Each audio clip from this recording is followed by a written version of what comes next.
A paz do Senhor Jesus, meu irmão, minha irmã, sejam todos muito bem-vindos a mais um estudo da nossa lição bíblica. Eu sou o pastor Samuel e você está na nossa escola bíblica especial.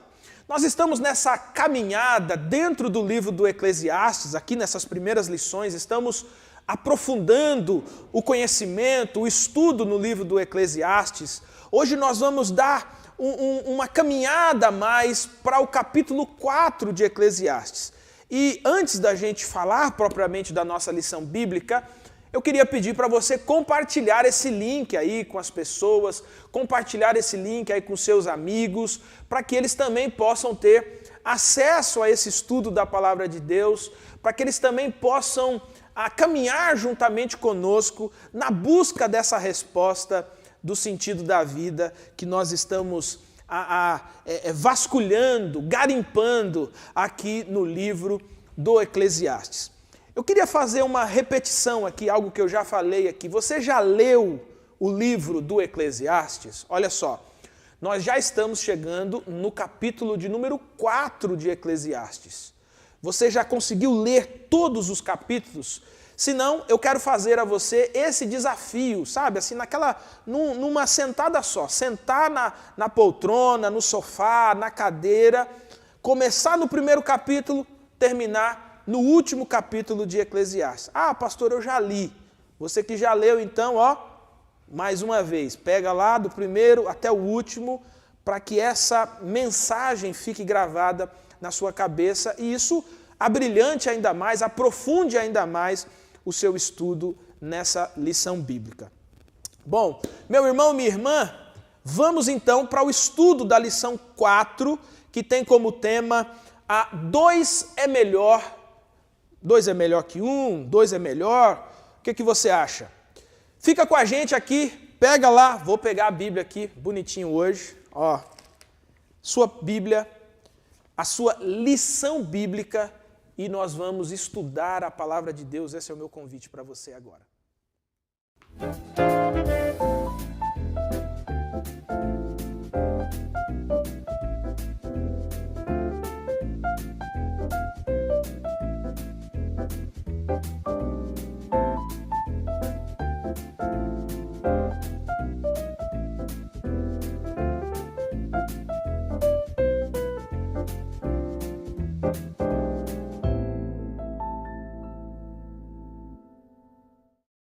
Meu querido irmão, minha querida irmã, acho que eu nem preciso me aprofundar demais para dizer a você que nós vivemos em um mundo que é individualista. Nós vivemos em um mundo que preza pelo individualismo. Vivemos em um mundo em que as pessoas de alguma maneira estão perdendo esse contato, esse companheirismo. Não sei se de repente os condomínios verticais ajudaram para que isso acontecesse, se as mídias sociais, redes sociais, internet ajudou para que isso acontecesse, mas é bem verdade que nós vivemos em uma sociedade que tem tido dificuldade em andar com o outro, em ter esse tato de companheirismo. Quando nós lemos aqui o capítulo de número 4, e olha só, o versículo 9 do capítulo 4, na primeira parte, ele já começa dando essa sentença para nós. Melhor é serem dois do que um. Então, o princípio da palavra de Deus já começa dizendo para nós que é muito melhor termos pessoas ao nosso lado na caminhada do que a gente simplesmente caminhar sozinhos. Agora, veja só esse provérbio que aparece aqui no comecinho, na introdução da nossa lição. Se você quer ir rápido, vá sozinho. Agora, se quer ir longe, vá em grupo.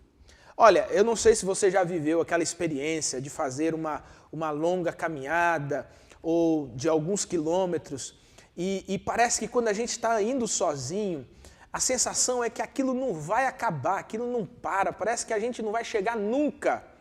Quando a gente está com pelo menos mais uma pessoa, a gente vai conversando, vai contando as coisas e de repente a gente chega, né? É muito interessante isso, Mas hoje nós vamos observar que a palavra de Deus estabelece isso como um princípio para a nossa vida. A palavra de Deus vai deixar claro para nós que Deus não nos criou com o propósito de que nós andássemos sós. Deus não criou a gente com o propósito de que nós resolvêssemos todos os nossos problemas sozinhos. Há uma bênção de Deus, há uma provisão de Deus em colocar pessoas ao nosso lado. Olha, eu particularmente, eu me considero muito abençoado pela quantidade de pessoas que Deus tem colocado do meu lado, e não é pessoas que me conhecem ou que eu as conheço, mas pessoas que caminham comigo, pessoas que conhecem os meus dilemas, pessoas que conhecem os meus medos, pessoas que sabem das minhas necessidades, e elas sempre se apresentam como uma resposta de Deus para mim, da mesma forma como a minha vida também é usada na vida de outras pessoas como uma resposta de Deus. Você já teve, assim, alguém na sua vida, ou você tem aí alguém na sua vida que se demonstra, que se coloca como sendo um companheiro, uma companheira, que ajuda você a enfrentar os dilemas da vida? Essa é a pergunta da nossa lição. A pergunta que nós poderíamos fazer nessa lição: é melhor sermos dois ou apenas um? Né? Pelo texto da palavra de Deus, nós vamos observar que é melhor ser dois do que um. E para nos ajudar a responder às questões que surgem nessa lição de número 4, né, 2 é melhor do que 1, está conosco o pastor Alain, mais uma vez aqui com a gente para nos ajudar na resposta dessa lição bíblica. Pastor Alain, seja muito bem-vindo. O nosso desejo é que esse tempo aqui seja um tempo precioso de aprendizado, de exploração aqui da palavra de Deus, do texto bíblico, então seja muito bem-vindo.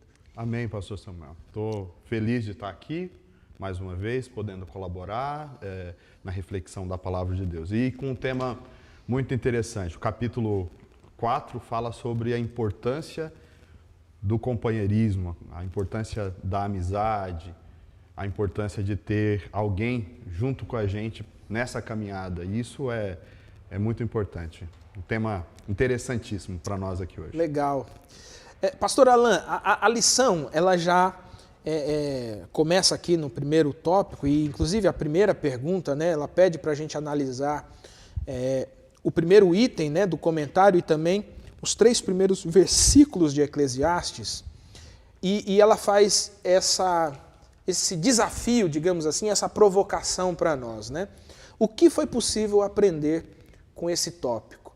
Então talvez a gente pudesse começar aí, de repente lendo, né, esses 3 primeiros versículos da Bíblia, né, para a gente entender um pouquinho como que ter companhia para enfrentar as opressões é tão importante. Ok. Capítulo 4, versículo 1, até o 3, né? Isso que sugere aqui para a gente. De novo olhei e vi toda a opressão que ocorre debaixo do sol. Vi as lágrimas dos oprimidos, mas não há quem os console. O poder está do lado dos opressores e não há quem os console. Por isso considerei os mortos mais felizes do que os vivos, pois estes ainda têm que viver. No entanto, melhor do que ambos é aquele que ainda não nasceu, pois não viu o mal que se faz debaixo do sol. Aqui parece que o Eclesiastes está bem para baixo, bem assim, chateadão, né? Está bem né? chateado. É a reflexão da vida, né? Ele está... Esse é o primeiro bloco, esse capítulo ele se divide aqui em 4 blocos, em que ele vai estar falando sobre grupos de pessoas solitárias. E ele está exatamente aqui provando essa tese de que é melhor a gente caminhar na vida com pessoas, ter pessoas que caminhem conosco, ter amigos, ter companheiros. E o tema é companheirismo mesmo, né? E até é importante a gente refletir sobre isso, acho que você já comentou aqui no início, falando que isso é um princípio assim muito claro no Evangelho, a importância da gente ter amigos, ter pessoas que caminham conosco. Haja vista assim, que quando você olha lá no primeiro livro da Bíblia, quando Deus cria o ser humano, ele solta essa frase, né? Não é bom que o homem esteja só. Né? Quando ele morre na cruz, Cristo morre na cruz e ele faz nascer a igreja, ele cria uma igreja para caminhar junto, que é uma unidade. O próprio Deus, né, é constituído, né, podemos dizer assim, Deus é trindade, Deus é trino, um Deus trino. E que na teologia a gente chama de que ele é uma unidade composta. Isso, uma unidade composta. Pai, unidade Filho, plural. Espírito Santo, uma unidade plural, né? Composto de três pessoas, e é o Deus que nós servimos. Nós, seres humanos, fomos criados à imagem e semelhança dele, que está escrito lá no livro de Gênesis. Nós, seres humanos, fomos criados também para sermos essa unidade composta, que a Bíblia fala de o homem, e quando cria o homem, não cria apenas o homem do sexo masculino, mas cria o casal, e forma família, né? E pedindo para que eles se multiplicassem e que montasse uma comunidade. Da mesma forma, a igreja no Novo Testamento, que também a igreja é a imagem e semelhança de Deus no mundo, né? Transmite a imagem, a mensagem de Deus. E a igreja, a palavra igreja significa ajuntamento, congregado. É plural, plural. Né? Então, essa dimensão comunitária é muito presente em toda a Bíblia, né? Desde Gênesis até o Apocalipse, quando todo o povo de Deus vai estar reunido novamente para a eternidade. Então, existe essa questão. E aí, a gente faz até um link com o texto da lição, né? O título geral aqui da lição, o sentido da vida.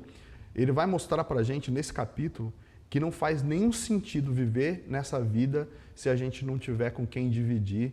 E também não vai ter, nós vamos nos perder nessa vida se a gente não tiver amigos, se não tivermos companheiros, se não tivermos irmãos, e até o conceito de família para a gente caminhar junto. Bom, aí aqui os 3 versículos que citam aqui para a gente, o que a gente pode aprender nesses 3 versículos? Aqui ele está tratando do primeiro grupo de pessoas solitárias. E aí ele fala aqui de opressão, de gente sem consolo, de gente que sofre, de pessoas que sofrem, que choram, né? E aí mostra aqui claramente que as pessoas que estão sendo oprimidas, essas pessoas estão chorando, né? E essas pessoas estão sem consolo. E o que é mais dramático nessa história, que ele fala assim que não há quem os console. Então, está relatando aqui a realidade da vida humana. E nós vivemos em um contexto realmente de muita opressão, né, de fome, de dor, e que muitas vezes os seres humanos, por conta do seu egoísmo, por conta da vida que vivem, pensam mais em si mesmo e oprimem os outros, né? Então ele relata nessa parte, por exemplo, a lição comenta de 3 coisas trágicas: a exploração dos tribunais, dor e tristeza na vida, né, de pessoas inocentes, e o descaso de algumas pessoas que nada fazem para consolá-las. E ele relata isso com muita tristeza, dizendo que então nós precisamos nos importar com o outro, né? Ter compaixão do outro, estender a mão ao necessitado. E esse é o primeiro grupo aqui de pessoas solitárias, e mostra para nós que para nós vencermos essa solidão causada pela opressão, que a gente tem que se apegar a Deus, e nós precisamos estender a mão para o nosso outro, né? Para o próximo. Né? Aqui é interessante porque dá uma ideia de que na observação, né, de Salomão, ele percebe que a injustiça está acontecendo e tal. Mas como que a gente entende assim um pouco melhor, digamos, né?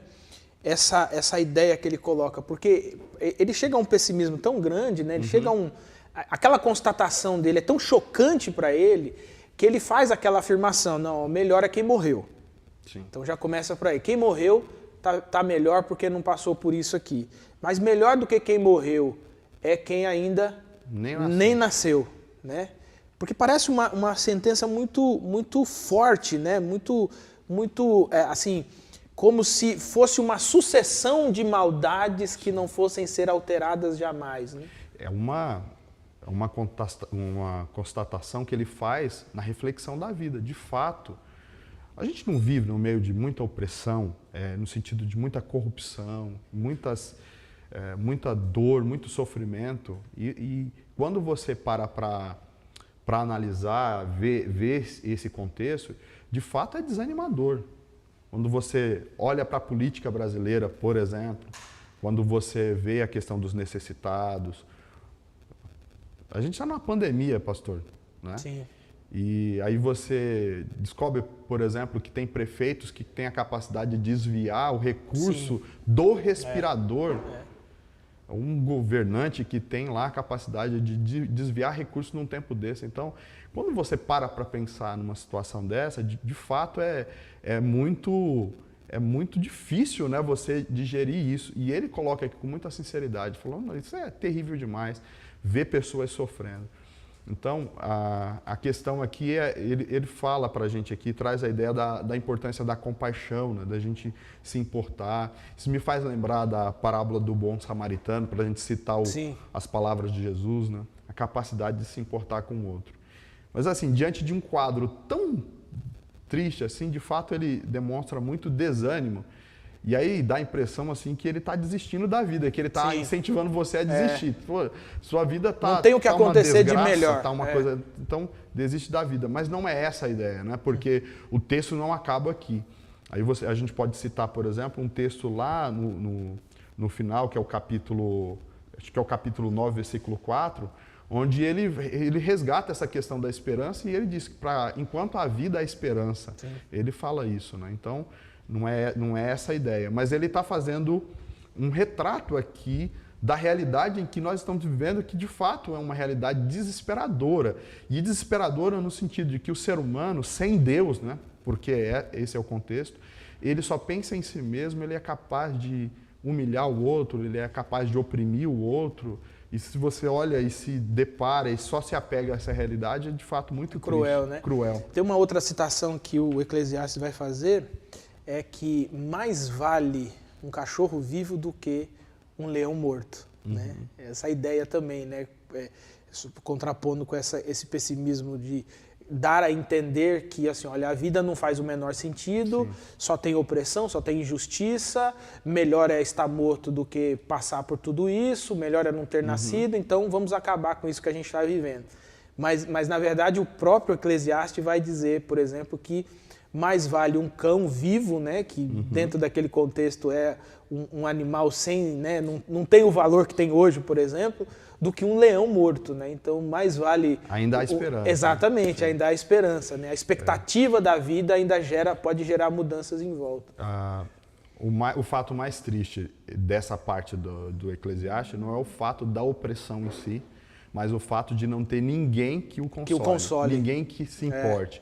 A ideia de que um ensino que a gente poderia tirar aqui, uma aplicação, é que a vida própria dessa vida sem Deus, dessa vida resultante da rebelião do ser humano contra Deus, o fato da opressão, do sofrimento, da dor, mas o que esse texto está dizendo é que todos nós temos o direito de pelo menos um ombro amigo, né? No momento da tristeza, no momento do desespero, a gente ter com quem recorrer. Sim. Então, o fato mais desesperador desse texto não é a opressão em si, mas o fato de que não ter ninguém que se importe, alguém que estenda a mão. E aí um convite também para que a gente possa, por meio do companheirismo, enfrentar a opressão. Se você está sendo oprimido, eu vou te ajudar, vou te estender a mão. E quando eu me sentir numa situação complicada, difícil dessa, você estende a mão, né?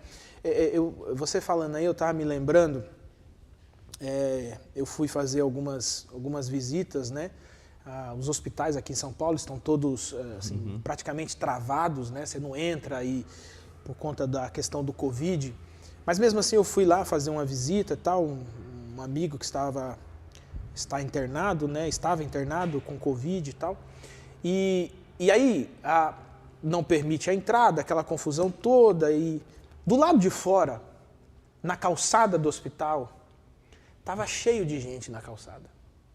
Gente tocando violão, gente erguendo as mãos e orando. E tinha um que ia na calçada de um lado para o outro e tal. E aí eu sentei no meu carro, estava bem no estacionamento da rua, eu sentei no meu carro, comecei a olhar, e aí eu pensei assim, falei, olha, eu acho que eles poderiam estar orando de casa. Sim. Poderia estar orando de casa, poderia estar orando em qualquer outro lugar, não precisariam necessariamente vir aqui. Aí eu pensei assim, mas e se eu estivesse lá dentro? Sim. E como é confortador quem está lá saber que tem alguém ali. Esse é o ponto. Aí eu cheguei e falei assim para minha esposa, eu falei assim, olha, se eu chegar a uma situação dessa, não esconda de ninguém. Pode botar em Facebook, Instagram, pode botar onde você quiser. Eu quero pelo menos ter a sensação de que existem muitas pessoas na brecha junto ali. Pelo menos para você olhar e falar assim, existe alguém que se importa. Existe alguém que se importa comigo, né? Então, é importante a gente valorizar, às vezes, alguns gestos, né? São gestos simples, né? Quando você vai, por exemplo, fazer uma visita dentro de um hospital, você vai visitar a pessoa do leito X, que é o seu membro, que é, enfim. E a outra pessoa fala assim, ô pastor, o senhor não faz uma oração aqui, não? E você fala assim, opa, e agora? Como é que é seu nome? O que você está fazendo aqui e tal? E ele fala assim, olha, tem dias que eu não converso com ninguém. Alguém se importou comigo. Né? Isso é importantíssimo mesmo, né? O valor de você ter alguém. Então, esse texto aqui vai ensinar pra gente isso, né? O quanto é importante ter alguém, né?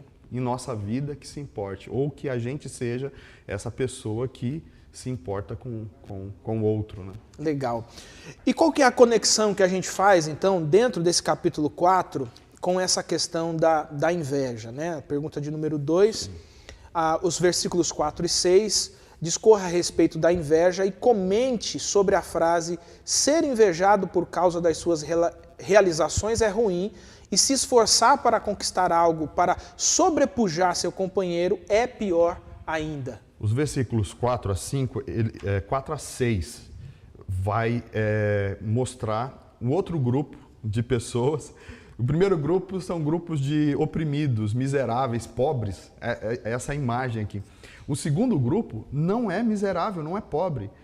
Parece ser um grupo de pessoas ricas, que são empreendedoras, pessoas que são empresárias, essa ideia, pessoas que estão no mercado de trabalho atuando. Né? E essas pessoas estão correndo atrás do dinheiro, trabalhando, lutando. Né? Então é um outro grupo. E segundo esse texto, esse grupo aqui relatado é um grupo também de solitários, que é aquela pessoa que busca tanto bens materiais, crescer na carreira profissional, que esquece de viver as amizades, de construir relacionamentos e se perde nesse caminho. O que move essas pessoas não são os seus relacionamentos, não é a conquista pela família ou pelo outro, mas a conquista por si só. E o combustível dessa pessoa, segundo esse texto, é a inveja. O que move essa pessoa é, eu preciso ter mais do que você. Eu preciso, você está se dando bem, você está conquistando, você conseguiu esse cargo, então o que me move é ser mais do que você, é superar você, e é exatamente o que está descrito aqui nos versículos 4, né? Diz, descobri que todo o trabalho e toda a realização surge da competição que existe entre as pessoas. E isso é absurdo, é correr atrás do vento. Então as pessoas buscam a vida, construir a vida com base nessa competição, nesse consumismo, né, de querer, de adquirir. Se você tem, eu quero ter mais. Né? E muitas vezes essa cena de competição faz com que eu puxe seu tapete para crescer em cima de você. O importante é que eu conquiste, eu chegue em algum lugar. E esse texto descreve esse tipo de pessoa como uma pessoas solitárias. É outro grupo de solitários, e diz a Bíblia, isso é correr atrás do vento. Aqueles que Isso é ilusão. Isso mas passaram a vida inteira correndo atrás de ter e nunca estão satisfeitos. Estão sempre precisando de mais. Qual que é o texto paralelo desse, né? É a ideia ali do rico insensato. Sim, aquele que constrói tudo, aí queima tudo para fazer um celeiro maior ainda.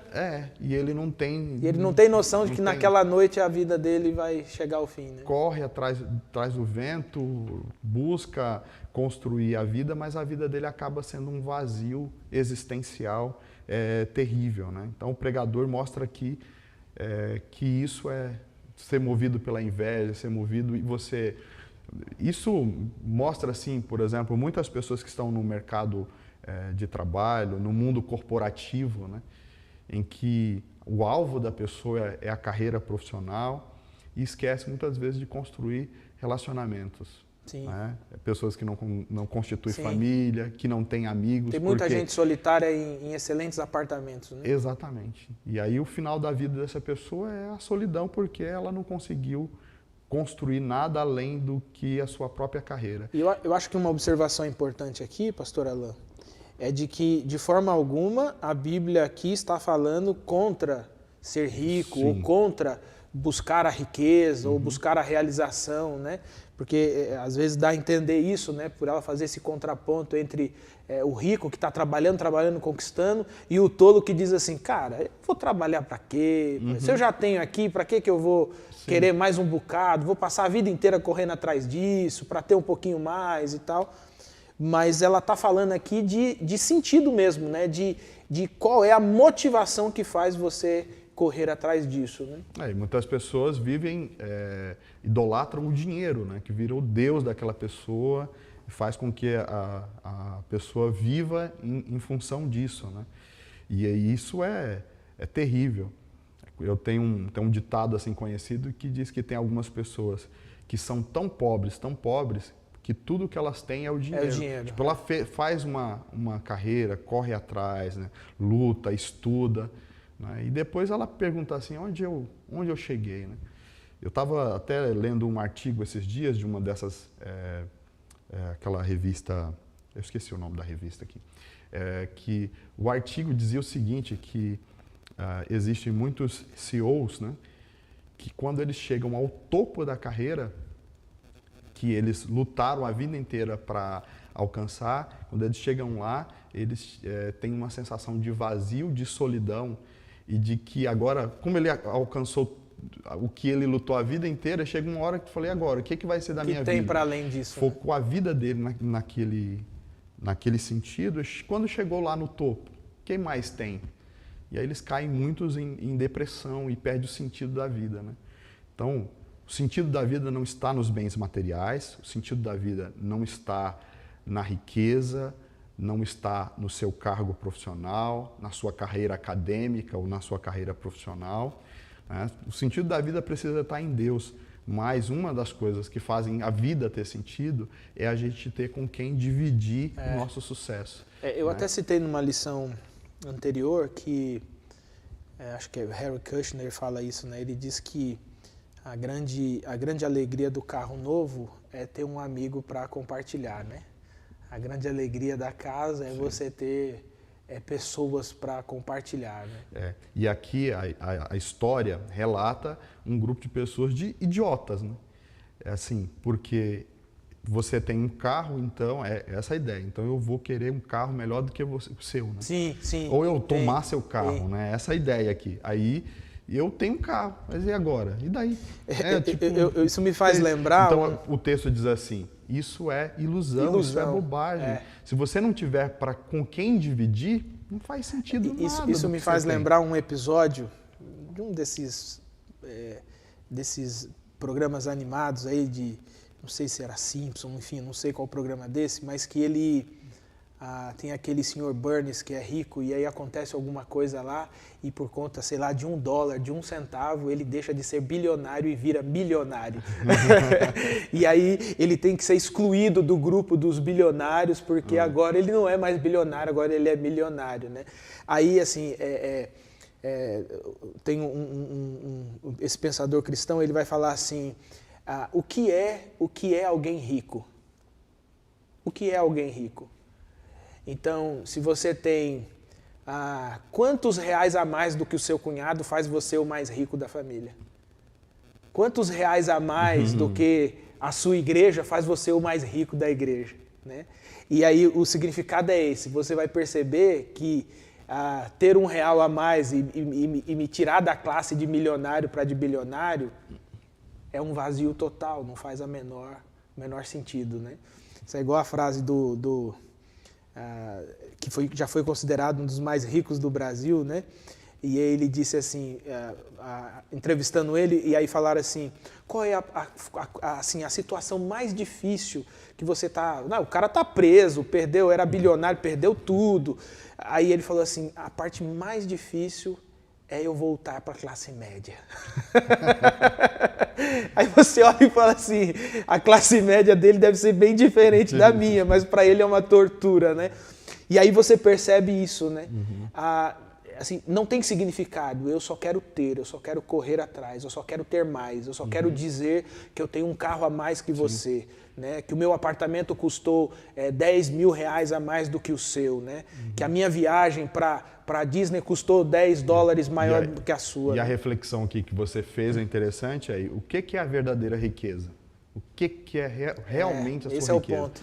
Se não é a sua família, se não são os amigos, se não são os irmãos de fé que caminham com você, né? Qual que é a verdadeira riqueza? O dinheiro, eu ouvi uma vez os seus bens materiais, sua empresa, né? Ouvi uma vez um pregador falando assim, ele disse assim, fez a seguinte sentença: no leito de morte, ninguém pede a chave da Ferrari. Filho, vem cá, traz a chave da Ferrari aqui. Graças a Deus eu tenho essa Ferrari. Não. No leito de morte, a gente pede para ver o filho que está distante. Sim. Traz a minha mulher aqui, eu tenho que falar com fulano, eu tenho que falar com ciclano. A gente percebe que no final das coisas, meu irmão, minha irmã, são pessoas, né? Não são coisas que a gente correu atrás. Você tem o rico insensato. Jesus, ele cita, e tem um detalhe na parábola lá, o rico insensato é aquele que conquistou muitas coisas, né? Fez muito, comprou lá, fez celeiros e tudo, e no final ele diz que folga a minha alma, né? E tenha tudo, porque eu conquistei. E aí o texto lá diz assim, louco, hoje pedirão a sua alma, né? E é interessante lá, a parábola que Jesus conta, é que exatamente nessa parábola, Jesus disse, para quem vai ficar isso que você conquistou? Tipo, ele não pensou nem em herdeiros, ele foi tão egoísta e ele foi tão movido, sei lá, pela ganância, não é o caso da inveja, mas pela ganância, que ele não chegou nem a pensar. E aí o texto lá, o detalhe lá diz assim, para quem vai ficar isso? Né? E aí a gente percebe o quanto de coisas importantes, né, ou essenciais, digamos assim, nós deixamos de lado apenas por coisas que vão nos dar algum tipo de significado, né? Eu não sei, mas existem pessoas que o grande sonho que elas têm, que elas possuem, é aparecer na revista Forbes, né? Como os 100 mais ricos, né? Alguns têm esse sonho, né? Enquanto você tem pessoas que, por correr tanto atrás de alguns sonhos, acabam deixando para trás coisas muito mais significativas, né? Como pais, famílias e por aí vai, né? A partir do versículo 7, então, pastor Alan, há 4 ilustrações muito vívidas sobre esse valor do companheirismo. Aqui a gente vai começando a lidar diretamente com essa ideia do companheirismo, e ele vai dizer assim, a pergunta, né, da nossa lição é: quais são elas e por que o companheirismo é útil para enfrentar a solidão? Vamos ler aqui, diz assim: descobri ainda outra situação, ou seja, então o terceiro exemplo que ele está citando, né? Absurda debaixo do céu. Descobri ainda outra situação absurda debaixo do sol. Havia um homem totalmente solitário, não tinha filho, nem irmão, trabalhava sem parar. Contudo, os seus olhos não se satisfaziam com as suas riquezas. Ele ergue e pergunta, né? Para que estou trabalhando tanto? Ou por que razão deixo de me divertir? Isso também é algo absurdo. é um trabalho que, por demais, ingrato. É melhor ter a companhia do que estar sozinho, porque maior é a recompensa do trabalho de duas pessoas. Se um cair, o amigo pode ajudar a levantar-se, mas pobre do homem que cai e não tem quem o ajude a levantar-se. Se dois dormirem juntos, vão manter-se aquecidos. Como, porém, manter-se aquecido sozinho? Um homem sozinho pode ser vencido, mas dois conseguem defender-se. Um cordão de 3 dobras não se rompe com facilidade. O que esse texto ensina para a gente sobre companheirismo? Aqui é a figura lá da Palestina, né, daquele contexto. E a mensagem aqui é a ideia de uma caminhada. Ele cita aqui pelo menos 3 exemplos, né, que a ideia é de caminhar junto. Está relacionado com caminhada. É uma viagem, é um caminho. Evoca aqui a ideia de um caminho. E isso já traz uma ilustração interessante para a gente, né? Porque a vida é um caminhar, né? E é caminhar na vida, viver é um caminho. E como que a gente decidiu caminhar nessa vida? Então ele cita aqui, ele vai descrevendo a ideia de um homem que decidiu agora viver sozinho, né? E ele diz que é muito estranho essa possibilidade para ele, né? Uma pessoa que decide, no caso aqui, não se casar, não ter amigos, não ter ninguém, não ter nem irmão, né? Eu vou viver a minha vida completamente sozinho. E aí, essa pessoa trabalha, adquire, faz e acontece na vida. E aí essa mesma pessoa faz uma reflexão, tipo, por que eu fiz isso, né? Eu não tenho com quem dividir, eu não tenho com quem desfrutar disso, eu nem aproveitei da vida. Então, eu nem divido, nem, no caso dele, só trabalhou e não adquiriu nada. Então, mostra mais uma vez o quanto isso é sem sentido, sem valor, né? O quanto que isso é vaidade. E aí ele vai citar esses exemplos de caminho, né? E quais são os exemplos aqui? Ele vai falar que é importante você ter um amigo, porque se você cair no buraco, você vai ter com quem tem alguém que te ajuda. Né? Então, o que é a ideia do buraco aqui? Né? O contexto lá daquela época, que era costume, os viajantes, por onde passassem, cavassem poços para buscar água, né? Então, muitas vezes ficava aqueles poços abertos, sem água, lá um buraco. E aí, na escuridão ou no caminho distraído, você caía ali no buraco. E aí, cair num buraco desse, não se sai sozinho. Se alguém não te ajudar, não tem como sair. Então ele dá esse exemplo, a importância da gente ter companheiros, ter amigos na vida. Nos ajude a levantar. Né? Sim, porque se você cai num buraco, numa situação, você vai ter alguém para te ajudar. Aí ele vai citar um segundo exemplo, uma segunda ilustração, né, dessa importância, que é a questão de um casal no inverno, né? Tipo, tá frio, né, no inverno, que é a ideia até de caminhar em casal, né? Uhum. Né? Ou caminhar em dupla, né? Que é a ideia de que nessa caminhada, no frio, um vai aquecer o outro, um vai estar do lado do outro e vai dar um aquece o outro, né? Então, a gente brinca quando casado, né? Como é importante ter o cobertor de orelha. Porque nas noites frias essas noites são mais difíceis na solidão, né? O solteiro sofre um pouquinho mais nessa tese aqui. E a ideia aqui da Palestina é isso, né? Naquele contexto, essas viagens pelo deserto calor escaldante durante o dia, mas durante a noite frio abaixo de 0. E se você tiver alguém para aquecer, e aqui é a ideia de casal, mas em alguns casos, né? Era o contexto de companheiros mesmo, grupos de amigos que iam juntos e que na hora do frio, meu irmão, se não se junta se não fica perto de volta da fogueira, morre congelado ali, morre de frio. Então, a importância de ter pessoas nos períodos de inverno. Aí ele cita outra ilustração, que é a ilustração da guerra, né? Se alguém vem contra você, sozinho você vai ter menos chance de vencer. Mas se você tiver um amigo, e se esse amigo for forte, e se ele estiver do seu lado para te proteger, então aí, pelo menos apanhar junto, né? Apanha Sim, junto. Faz diferença, né? É menos terrível do que apanhar sozinho. Né? E como é bom você ter pessoas que lutam com você, que lutam por você nessa caminhada. Né? E aí, o último exemplo que ele cita aqui é aquele texto mais conhecido, né? Que é o cordão de 3 dobras. Né? Quando ele diz que um cordão de 3 dobras não rompe facilmente. Né? É uma corda reforçada. Se tiver só um fio, vai quebrar com facilidade. Mas se tiver duas tranças ali, né? Duas cordas trançadas, vai ficar mais firme. A resistência é maior, né? Agora, se tiver 3, aí é muito mais forte ainda. Né? Então, isso eu já vi muitos pregadores usarem muito esse texto, né?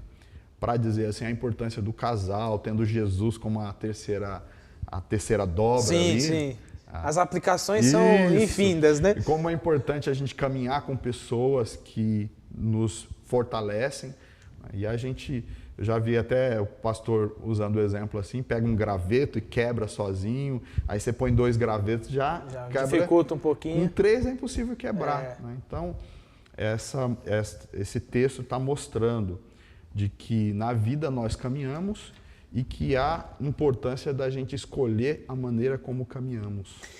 Você estava falando, por exemplo, né, dessa questão que ele coloca aqui, né, de quando o mais fraco é atacado, né?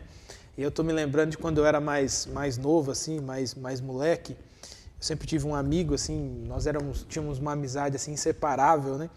E aí eu me lembro que nós estávamos num determinado local e um outro grupo assim de meninos também ficaram me olhando lá e aí, o que você está olhando? Eu nem estava olhando para eles, né? Essa que é a verdade. Uhum. Mas eu sempre fui muito magro, muito franzino e tal.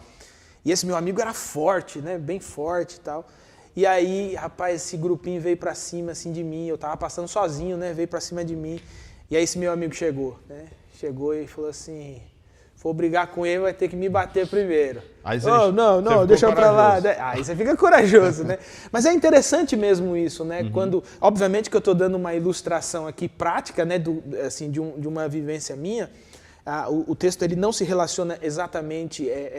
assim, especificamente sobre isso, mas é justamente essa ideia de você ter pessoas Sim. que chegam no socorro, pessoas que chegam no auxílio. Fala do cair e levantar, você ter alguém que rapaz, não fica aí, alguém que te dá uma dica, alguém que te dá força em situações em que você está desanimado. Como é importante você ter alguém. E é muito importante isso, né? Às vezes você se sente para baixo, se sente desanimado, desvalorizado, e você chega a alguém que te lembra a sua identidade. Sim, lembra quem você é, diz, olha, você chegou até aqui, não desanima. E aí você levantar... E é esse papel mesmo de companheiro, né? Sim. Meu irmão, minha irmã, você tem alguém que você pode contar? Como que a gente sabe, assim, geralmente essas pessoas são aquelas que a gente pensa assim, ó, se eu precisar no meio da noite, eu vou ligar pro fulano. Geralmente essas pessoas são aquelas que quando a gente vai, por exemplo, às vezes a gente vai pegar o avião e eles falam assim, um telefone para emergência, né? Uhum. E você fala, é esse, né? A Bíblia está mostrando para nós a importância de você ter pessoas ao lado, pessoas que ajudam, pessoas que contribuem para o seu crescimento, pessoas que não deixam você ficar prostrado. Então, esse companheiro é uma soma na nossa caminhada, uma soma para a nossa vida. Pastor Alan, a nossa pergunta de número 4, ela vai falar sobre a insensatez. Né? Sim. Explique a ilustração do rei insensato. Qual foi o final da história e qual lição nós podemos tirar dessa ilustração? O 4º exemplo é de um homem poderoso, porém solitário, que não tem ninguém com ele. E ele é aquela pessoa que chegou no final da vida achando que não precisa de ninguém por causa do seu poder, e ele se torna uma pessoa fechada, egocêntrica, né? Voltada para si mesmo. E aqui é a figura clara da insensatez. Né? Chega um momento da vida que ele acha que não precisa aprender mais com ninguém e ele não precisa de ninguém. E aí o texto vai dizer que isso é fútil, né, essa ideia. Até o título aqui nessa Bíblia fala que é a futilidade do poder. O texto diz assim: melhor é um jovem pobre e sábio do que um rei idoso, tolo, que não aceita a repreensão. O jovem pode até ter saído da prisão e ele pode chegar ao trono, né? Ou pode ter nascido pobre no país daquele rei. Aí ele fala assim, de que a vida proporciona estas variações. Assim. Uma pessoa simples pode chegar a grandes lugares, e às vezes a pessoa orgulhosa, que acha que não precisa mais de ninguém, acaba a vida sozinho, e depois que morre, no caso o rei aqui, ele nem é lembrado mais. Eu acho interessante, né, esse né? versículo 19, né? Aliás, versículo 15, ele diz assim: vi todos os viventes que andam debaixo do sol, como o jovem sucessor que ficará no lugar do rei. Era sem conta todo o povo que ele dominava, tampouco os que virão depois se hão de regozijar com ele. Então, assim, ele dominou, agora esse povo falou assim, cara, cansamos desse aqui, vamos... É que a pessoa é poderosa, no caso aqui, e ela chega a um ponto que ela conclui, eu não preciso de ninguém. Não precisa de ninguém. Eu sou autossuficiente, eu me basto. E está mostrando que até mesmo essas pessoas, todos nós precisamos de alguém. E que é o ensino da lição de hoje, pastor Samuel?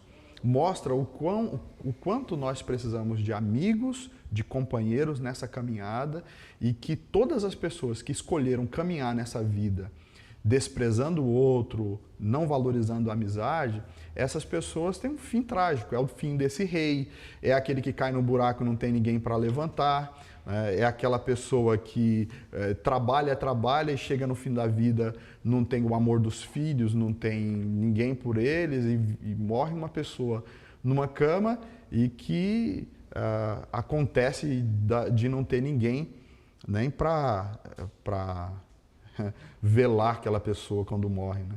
Eu estava lembrando de uma cena que eu vi esses dias. Eu tive que ir num velório, né? Esses dias a gente tem ido bastante. Esses dias tem sido bastante. Então eu fui num lugar onde havia vários lugares, e lá eu vi lugares que tinham muita gente reunida em torno de um corpo, né? Eu fui olhando assim, naqueles vários locais, né? Salinhas ali onde são salas de velório, e eu passei num lugar onde tinha só um caixão e uma pessoa, né? Então, fiquei refletindo sobre isso, né? Quem é essa pessoa, né? Por que em alguns lugares tem... claro que nesse tempo de pandemia a gente é impedido, né? Mas a gente que anda assim em lugares como esse sabe que existem alguns lugares que a pessoa é tão querida que todo mundo gostaria de estar ali, e aglomera, né? E outros mas assim, pela vida. Mesmo fora desse tempo, eu já fiz, por exemplo, já participei fazendo a celebração fúnebre de um sepultamento e não era período de pandemia, muitos anos atrás, em que todo o cortejo fúnebre coube dentro de um Monza. Todas as pessoas que tinham no velório e no enterro daquela pessoa, eles chegaram lá... Às vezes a família é pequena, dentro de um Monza. Mas às vezes a pessoa não tem amigos. E é exatamente isso. Nem teve amigos. Quem é ele? Quando você vai conversando com as pessoas, você vai vendo assim, as 5 pessoas que estavam lá. Umas 2 delas disseram diretamente assim, eu só estou aqui porque seria muito difícil para ela, só ficar ela. Eu vou ficar por ela, eu não tô por ela. Exatamente. E na hora de fazer, né, na hora do sepultamento, teve que pegar o caixão, eles não pegaram. Eu tive que arrumar mais uns 2 ali, e nós pegamos nessa... Claro, cada caso, situações, mas muito, quando acontece uma situação dessa, tem a ver com as escolhas que a pessoa fez de caminhar na vida sozinha. Sim. E a Bíblia vai mostrar para a gente a importância do companheirismo, da amizade. E até quando a gente estava comentando, eu lembrei de uns filmes, né? Eu lembrei daquele filme Intocáveis, que é a história de um homem muito rico que fica tetraplégico. E aí ele precisa contratar alguém para ajudá-lo, né? Ele contrata uma pessoa que até o passado, a vida era meio complicada, mas esse filme, Até tá lá no Netflix, né? Tem ele no Netflix. Tem. É um filme bem legal, mas que retrata assim a importância da amizade. Né? Eu fiquei também lembrando do filme O Náufrago, né? Sim. Tom Hanks. Esse é um exemplo muito interessante. Né? E aquela história, aquele momento desesperador lá do Wilson, né? que é uma bola que ele não tem ninguém e desesperadamente ele busca desenha um rosto na bola, porque o ser humano precisa de relacionamento. Então, desesperadamente, ele elege uma bola como... Ali foi muito bem ilustrado essa necessidade do ser humano de ter outra pessoa. E aquela cena que o Wilson, na tempestade, vai ser levado... É desesperadora. E ele começa a chorar. É desesperadora aquela cena. Aquela cena me fez chorar também, né? Porque é um desespero da nossa alma. Por que esses filmes retratam e a gente percebe essa realidade? Porque nós fomos criados assim. Nós fomos criados para depender um do outro, para caminhar junto, ou tendo a companhia da família ou de amigos. Ninguém foi criado para andar sozinho nessa vida. E Jesus constituiu a igreja, para a igreja caminhar junta também, né? É um grupo de cristãos que caminham no mesmo propósito, que caminham na vida, na bênção de Deus. Pastor Alain, estamos chegando ao fim do nosso estudo e eu queria fazer nessa última pergunta, como que alguém, né, olhando para tudo isso que nós estudamos, como que alguém pode cultivar essa ideia do companheirismo? Como que esse companheirismo pode ser cultivado, tanto na esfera pessoal, como na esfera comunitária da igreja, mas como que nós podemos enfatizar isso para a gente vivenciar isso? A gente começou esse estudo falando que nós vivemos de uma sociedade egoísta, de uma geração individualista. E isso é algo que marca a relação na cidade. A gente estudou numa série anterior da questão da missão urbana, e o retrato lá da cidade é que aqui na cidade, o ambiente urbano é marcado pelo individualismo, pela solidão. É uma solidão no meio da multidão, né? Muito marcado pelo consumismo, muito marcado pela violência, marcado pela questão da competição. Isso retrata o ambiente em que a gente está vivendo. E isso é uma realidade, a gente tem vivido assim e nós temos formatado a nossa maneira de ser com base nesse ambiente urbano. Mas Jesus nos convida para fazermos a diferença. Né? E o estudo de hoje, que apresenta princípios bíblicos muito importantes, nos desafia a sermos luz nesse ambiente, no meio dessa geração individualista, no meio desse ambiente urbano tão competitivo, né? Tão egoísta às vezes, ensimesmado, para a gente mudar a nossa maneira de ser e começar a viver essa proposta de toda a Bíblia, que é também, sobretudo, a proposta de Jesus Cristo para nós. Né? Então, a lição propõe que, em prol do companheirismo, reveja seus conceitos. Eu entendi dessa parte a importância da gente restabelecer nossos valores e nossa prioridade. Não é o dinheiro, não são as riquezas, não é o status que vai te definir e que vai ser o sentido da sua vida. Então, para que você tenha sentido na sua vida, se relacione. Primeiramente, se relacione com Cristo, com Deus, mas também estabeleça relacionamentos, construa amizades, construa pessoas e entenda que as pessoas são maiores do que as coisas. E faça isso ser algo que te direcione na vida. Valorize seu esposo, sua esposa, filhos, família, porque essas pessoas é que fazem a nossa vida ter sentido. Valorize o amigo que você tem. Às vezes a gente tem amigos próximos da gente, às vezes a gente simplesmente esquece de ligar, de compartilhar ou de se importar. Então, reveja seus conceitos. E aí, o segundo é reveja suas ações. Eu pensei assim, que uma maneira da gente rever nossas ações é, de fato, viver essa ideia de ser igreja, de buscarmos estar juntos, de ajudarmos uns aos outros, de nos importarmos uns com os outros, evitar essa ideia tão egoísta, individualista que o contexto urbano, que essa geração individualista nos impõe, e buscar viver o Evangelho na prática, amando o próximo, né?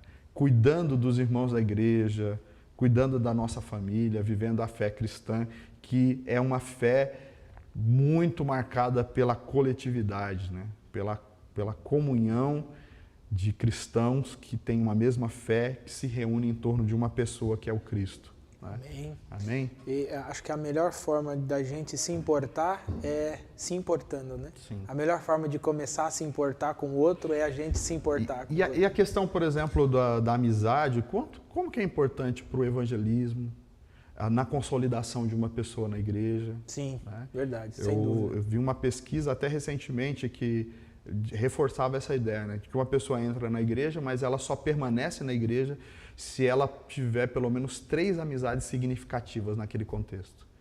Olha que interessante, né? Que interessante. Se a pessoa chega na igreja, ela só vai se manter e sentir parte daquele ambiente se ela tiver pelo menos 3 amizades significativas. A pergunta é, quantas amizades você tem na igreja?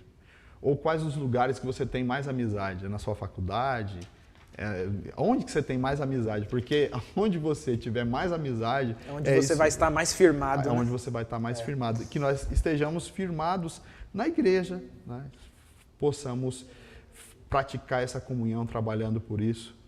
Eu gosto do Salmo 133, que fala que é bom, agradável, e que onde há comunhão, amizades sinceras, eu penso assim que esse Salmo está falando, ali há cura, ali há bênção, e Deus manifesta a vida naquele lugar. Então, que nós possamos ser promotores de vida por meio do companheirismo, por meio de amizades cristãs sinceras, relacionamentos familiares saudáveis, abençoados pelo nosso Deus. É o cordão de 3 dobras, que não se quebra facilmente. Legal. Meu irmão, minha irmã, estamos chegando aqui ao final do nosso estudo. Pastor Alain, agradeço a sua contribuição. Eu queria que você orasse por nós nesse momento, encerrando o nosso estudo de hoje, né? Lição do número 4.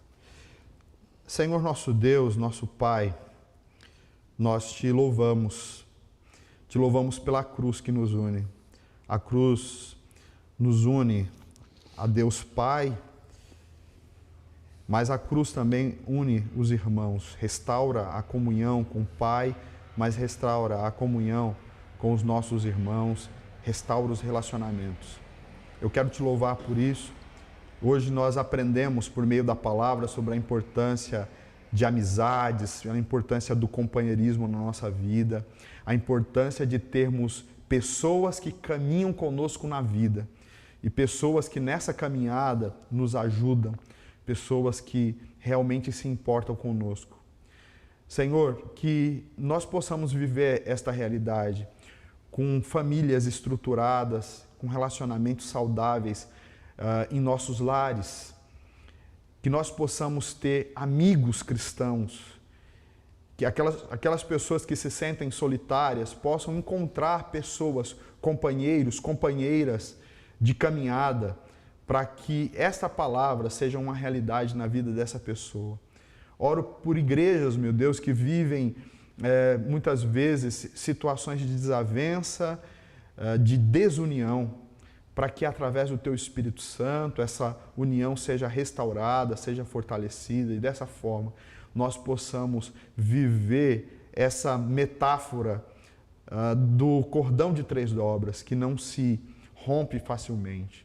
Nós possamos ter pessoas que lutem conosco, nós possamos ter pessoas que nos tiram do buraco, pessoas que nos ajudam a levantar e que nós sejamos também esse amigo, essa pessoa, esse companheiro que estende a mão e que ajuda o outro. E assim nós vamos estar vivendo a Tua palavra, o Teu querer. Eu oro desta forma a Ti, ó Deus, no nome de Jesus. Amém. Amém.